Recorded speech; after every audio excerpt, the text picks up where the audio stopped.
तिब्बत में एक योग है जिसे कहते हैं हिट योग, और वहां पे हर गुरुकुल में पुराने जमाने में करवाया करते थे।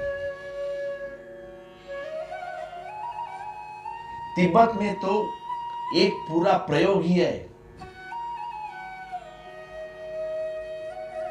क्या है यह हिट योग? तो ये हिट योग से संकल्प से गर्मी पैदा करना, संकल्प और गर्मी पैदा करना।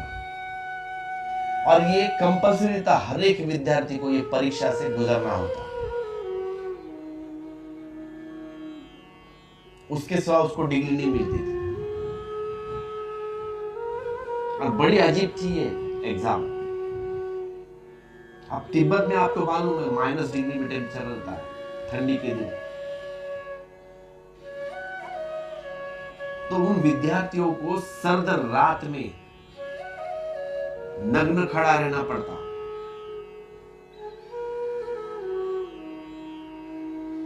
और उस सर्दी की रात में शरीर से पसीना निकालना पड़ता है।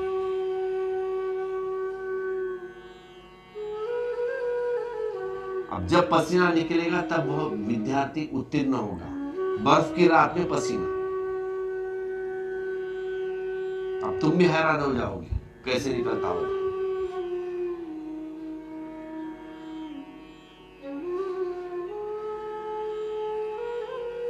लेकिन वहां पे सबको करना पड़ता था कंपलसरी, संकल्प पूर्वक संकल्प करना है, और सर्दी के दिन में गर्मी से पसीना निकालना है शरीर से।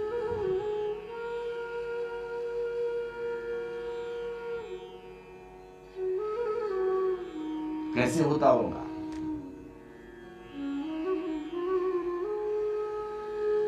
अब हिप्नोसिस में किसी को अगर किया बेहोश करके तो वह व्यक्ति सम्मोहित हो जाता है, और सम्मोहन अवस्था में उससे कुछ भी करवाया जा सकता है। अगर उसको आदेश दे बेहोशी में कि कड़ी धूप पड़ी है और गर्मी हो रही है, पसीना निकल रहा है तुम्हारे शरीर से, तो उसके शरीर से पसीना निकलेगा।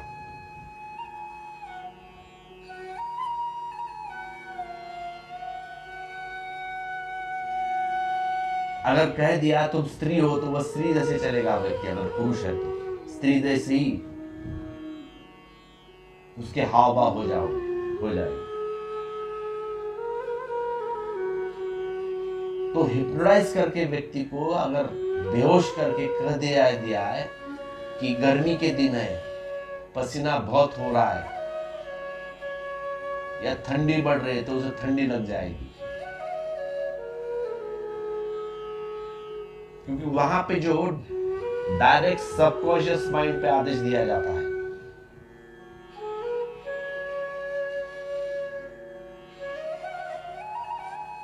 तो व्यक्ति मान लेता है सामने वाला व्यक्ति।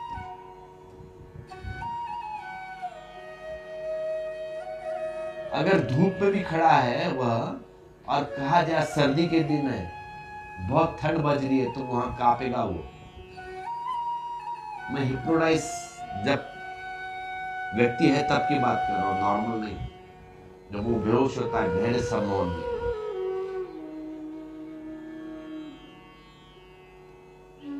तो ऐसे गहरे सम्मोहन में व्यक्ति को अगर आदेश दिया जाए तो व्यक्ति वैसा काम करने लगेगा।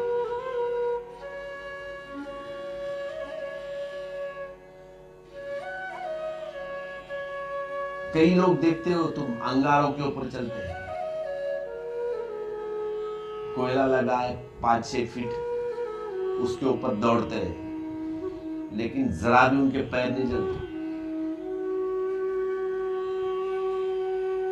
अब ये साधारण ट्रिक है, कोई भी कर सकता है, तुम भी कर सकते हो, मैं भी कर सकता हूं। लेकिन हमारे महाराज लोग, बाबा जी लोग आग पे चलते हैं, बताते हैं हम आग पे चलते हैं, तो उसमें कोई बड़ा तीर नहीं गाड़ा उन्होंने। देखा होगा मैं किसकी बात कर रहा हूँ, 2-4 बाबा है, देखना गूगल में सर्च मार के, यूट्यूब में मिल जाएगी आग पे चलने वाले।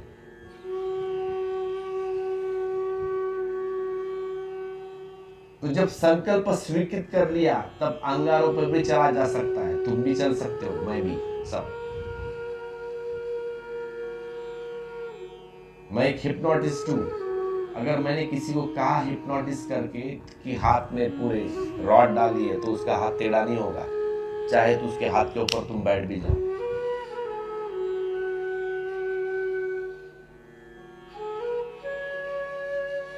मैंने बहुत सारे लोगों को करके देखा है। मैंने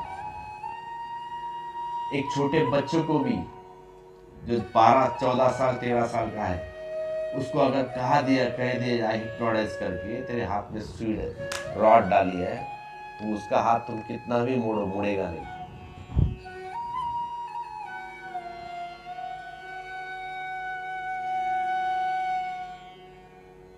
तो तिब्बतीय लामा अपनी पूरी शिक्षा करके जब बाहर निकलेगा तब उसे वह प्रमाण देना पड़ेगा, यह संकल्प की परीक्षा होगी।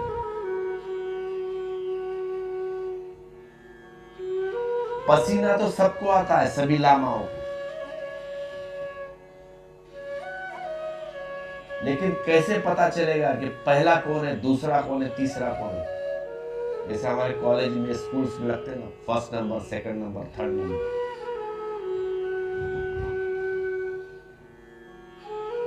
तो वहां भी कंपटीशन है। तो वहां पे गीले कपड़े रखवाए जाते हैं।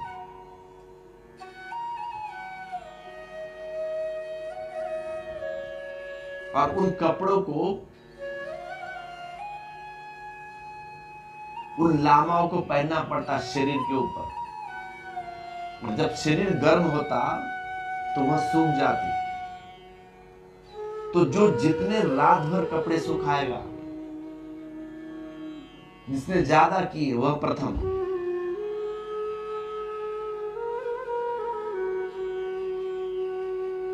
First number. और जिसने सबसे कम, वो लास्ट। बाद में क्रम तो मालूम है आपको, फिर मार्क कैसे अपन देते, first, second, third, fourth, fifth, six, seventh, एथ, नाइन्थ, टेंथ।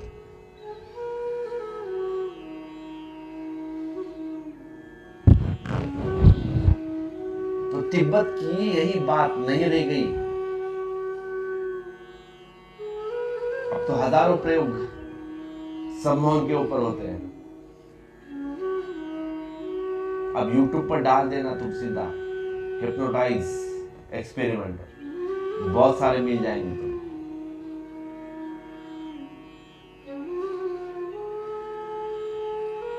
तो सम्मोहन के द्वारा यह बात सिद्ध हो चुकी है कि मनुष्य के मन का संकल्प स्वीकार कर ले तो वह घटित होना शुरू हो जाता है।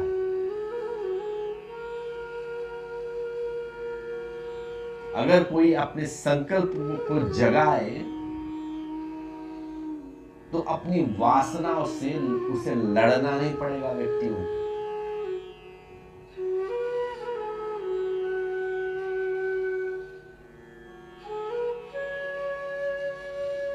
कोई बुरी आदत छोड़नी है तो संकल्प से छुड़ाई जा सकती है।